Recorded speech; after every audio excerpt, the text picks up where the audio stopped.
Hello everyone, कैसे हैं आप सभी। उम्मीद करता हूं हर बार की तरह मस्त होंगे और अपनी परीक्षा में व्यस्त होंगे। तो आइए हम लोग चलते हैं अपने चौथे सीरीज़ की तरफ, जिसमें हम लोग रिटायरमेंट एंड डेथ से रिलेटेड एमसीक्यू को सॉल्व करेंगे। इसमें मैंने केवल 10 क्वेश्चन को ले रखा है, जो आपके एग्जामिनेशन के लिए सफिशिएंट है।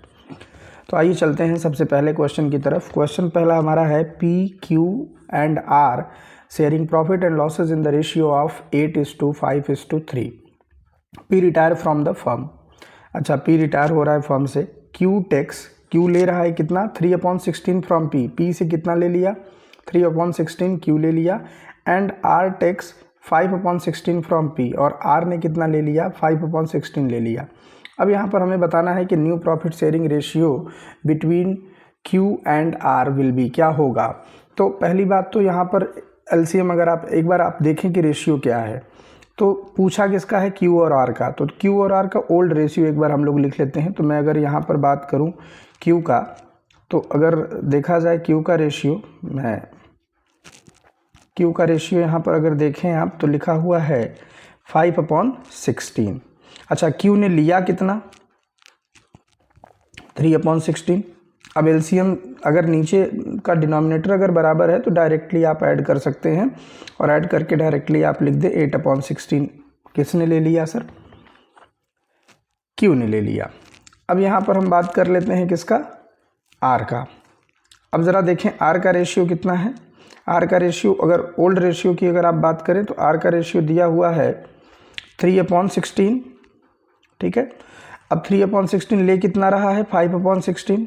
तो इसमें भी अगर दोनों डिनोमिनेटर इक्वल है तो इसमें भी ऐड हो जाएगा, यानी दोनों का हिस्सा, नया हिस्सा कितना बन जा रहा है, 8/16, 8/16। इसका मतलब कि दोनों का जो रेशियो होगा वो बराबर आएगा। तो इस क्वेश्चन में अगर ध्यान से देखें तो क्वेश्चन नंबर मेरे हिसाब से पहला आंसर सही होगा, यानी रेशियो हो जाएगा 1:1, ठीक है।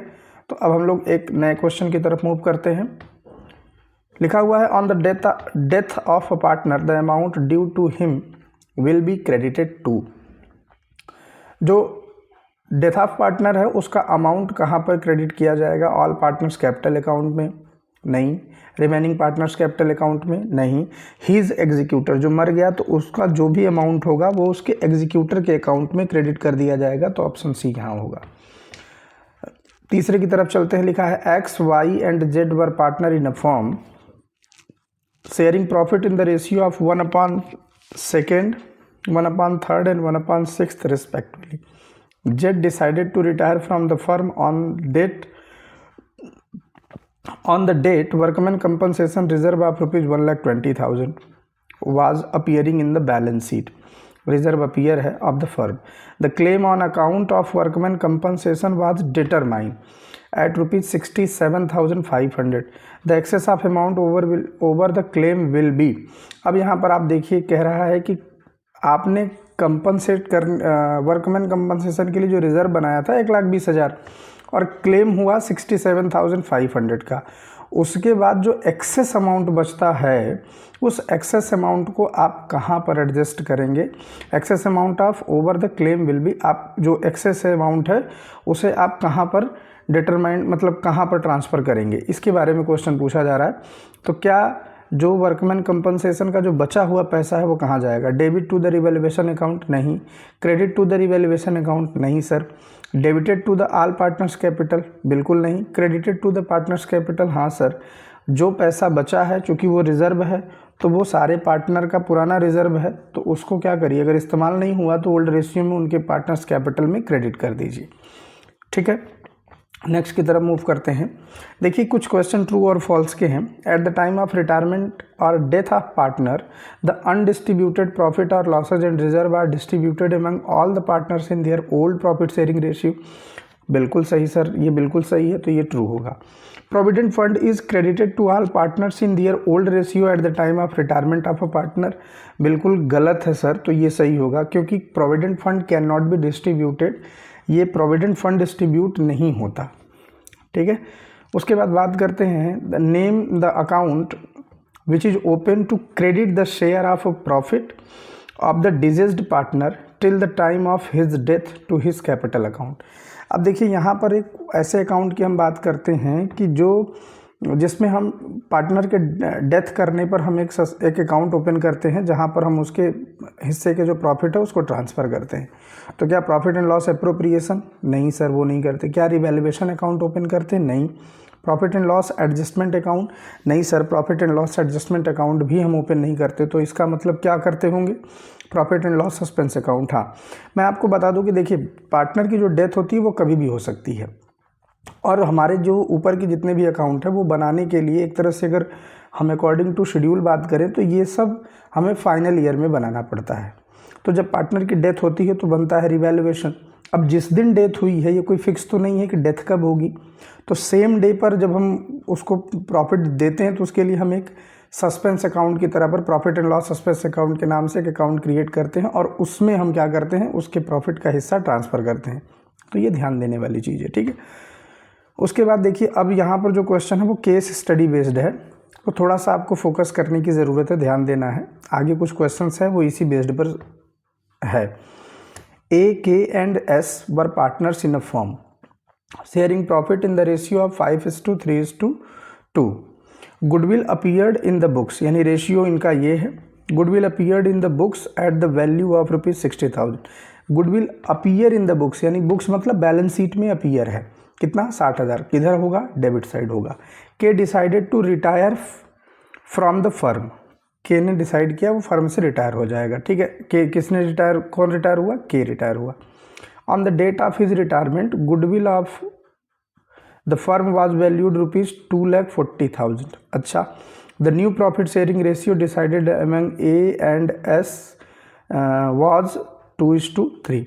अब इसमें कुछ इन्फॉर्मेशन है। Old ratio 5:3, new ratio 2:3।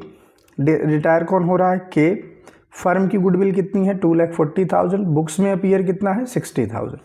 अब इसी को ध्यान में रखते हुए क्वेश्चन देखते हैं। देखिए लिखा है how much of the existing goodwill. देखिए ये एक जो टर्म दिया है ना, एग्जिस्टिंग का मतलब होता है कि जो बुक्स में लिखा है गुडविल वो will be transfer to K's capital. तो मैं आपको बता दूं कि बुक्स में गुडविल कितना था? 60,000। कितना था सर? गुडविल बुक्स में 60,000 था। एग्जिस्टिंग गुडविल हमारा क्या है? एक तरह से एग्जिस्टिंग गुडविल हमारा 60,000 है। अब हम क्या करेंगे कि 60,000 को जो बैलेंस शीट में गुडविल होता है उसको ओल्ड रेशियो में डिस्ट्रीब्यूट करते हैं। तो आप देख लीजिए एक बार पीछे चल के, ओल्ड रेशियो क्या है? 5:3:2। तो के का पोजीशन कहाँ है? सेकंड पर, तो 3/10 होगा, ठीक है।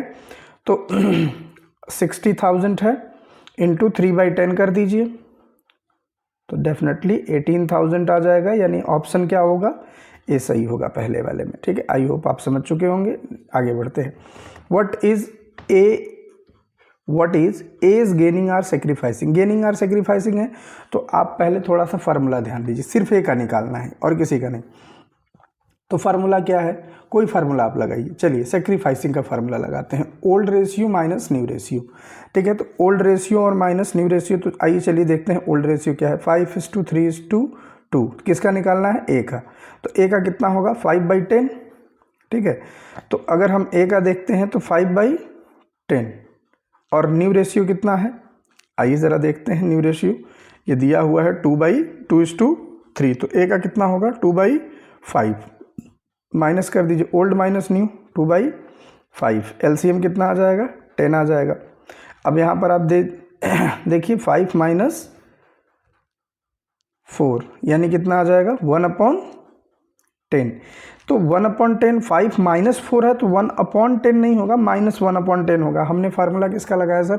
हमने सेक्रीफाइसिंग का फार्मूला लगाया और रिजल्ट जस्ट माइनस में आया। जब सेक्रीफाइसिंग का फार्मूला लगाते हो और रिजल्ट आपका माइनस में आता है तो आपको क्या करना चाहिए? आपको उसे गेनिंग मानना चाहिए। यानी से इस क्वेश्चंस में होगा कि ए गेन कर रहा है कितना? 1/10 गेन कर रहा है, ठीक है। आगे तरफ बढ़ते हैं। What amount of goodwill will be transfer to K's capital account as compensated by A and S. कितना गुडविल ए के अकाउंट में ट्रांसफ़र किया जाएगा जिसको ए और एस कंपनसेट करेंगे? तो यहाँ पर बात हो रही है 2,40,000 के बारे में, जो आपके फर्म की जो गुडविल है। आइए देख लेते हैं। फर्म की जो गुडविल है यहाँ पर दी हुई है, ये 2,40,000 की जो गुडविल पूरे फर्म की है उसके बारे में बात हो रही है। तो देखिए, मैं पिछले 2 सीरीज़ अगर आपने देखा होगा तो मैंने उसमें आपको बताया था कि इस केस में आपको क्या करना चाहिए कि 2,40,000 को एक बार ओल्ड रेशियो में बांट देना चाहिए और एक बार न्यू रेशियो में बांट देना चाहिए। तो 2,40,000, ठीक है, ओल्ड रेशियो क्या है 5:3 और 2, और 2,40,000 को एक बार न्यू में बांट देंगे तो क्या है 2:3 है। चलिए बांट दीजिए, ए बी और सी हैं। अब जब आप इनको बांटेंगे, पहले 5:3:2 के रेशियो में बांटते हैं, तो आपका सबसे पहले वाले को मिलता है 1,20,000,